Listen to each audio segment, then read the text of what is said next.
જય શ્રી કૃષ્ણ ફ્રેન્ડ્સ, આજે આપણે મવડી જેવી જ પોચી સુખડી ઘરે બનાવવાના છીએ. તો ઘણી વખત આપણે સુખડી બનાવીએ ત્યારે કડક થઈ જતી હોય છે અને પોચી બનતી નથી. તો સુખડી બનાવતી વખતે ગોળ ક્યારે ઉમેરવો એ જાણવું ખૂબ જ જરૂરી છે. તો આજે આપણે પોચી સુખડી મવડી જેવી ઘરે બનાવશું. તો એના માટે આપણે એક જાડા તળિયાવાળી પેન લેવાની છે.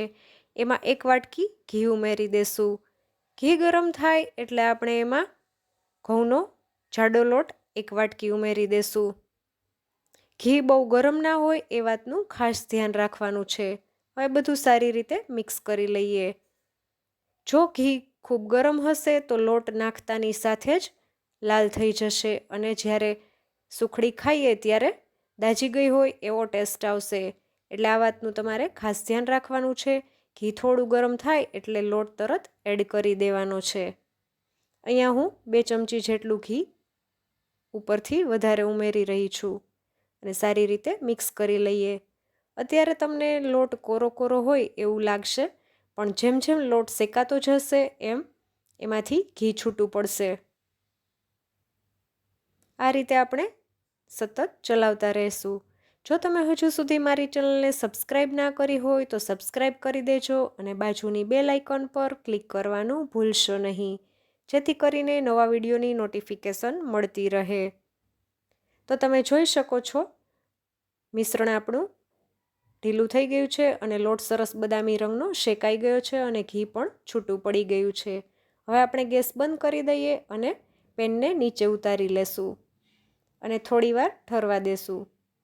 ત્યાં સુધીમાં આપણે એક થાળીમાં ઘી લગાવી લેશું, જે થાળીમાં આપણે સુખડી પાથરવાની હોય.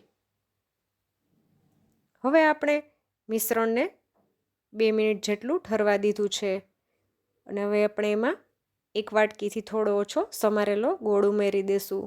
ગોળ હંમેશા સમારીને જ લેવાનો છે, જેથી કરીને સારી રીતે મિક્સ થઈ જાય. તમારે લોટને સાવ સફેદ જેવો પણ નથી શેકવાનો અને બહુ લાલ પણ નહીં. આ રીતનો બદામી રંગનો થાય ત્યાં સુધી જ લોટને શેકવાનો છે. એ વાતનું પણ ધ્યાન રાખજો.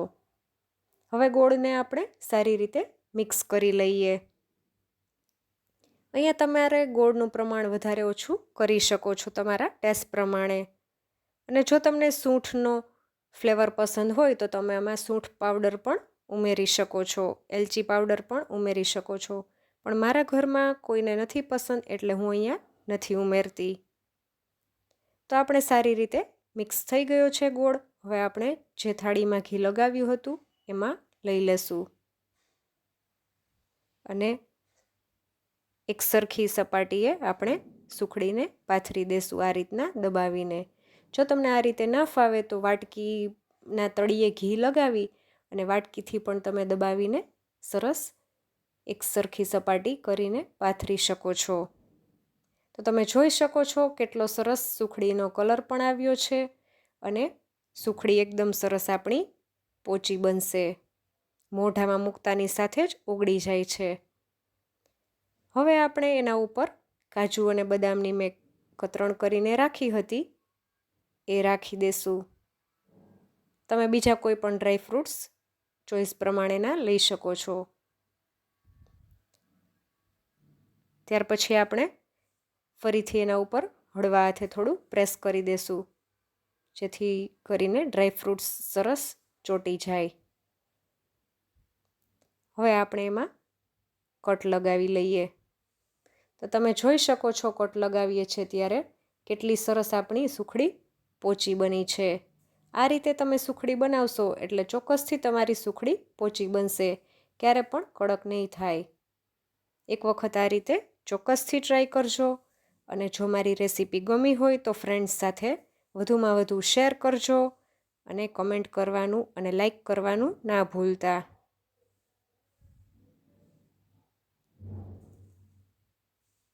તો આ રીતે તમે એક વખત સુખડી બનાવીને ચોક્કસથી ટ્રાય કરજો. હવે આપણે થોડું ઠરવા દેશું સુખડીને. સાવ ઠરી જાય પછી જ આપણે એના પીસ બહાર કાઢવાના છે. જો ગરમ ગરમ તમે કાઢવા જશો તો તૂટી જશે, એટલે એ વાતનું પણ તમારે ખાસ ધ્યાન રાખવાનું છે. તો તમે જોઈ શકો છો આપણા પીસ સરસ આખા નીકળે છે અને આપણી સુખડી એકદમ સરસ મવડી જેવી જ પોચી બની છે. તો આ રીતે એક વખત ચોક્કસથી ટ્રાય કરજો. ફરી મળીશું નવા વિડીયો સાથે. ત્યાં સુધી આવજો. Thanks for watching.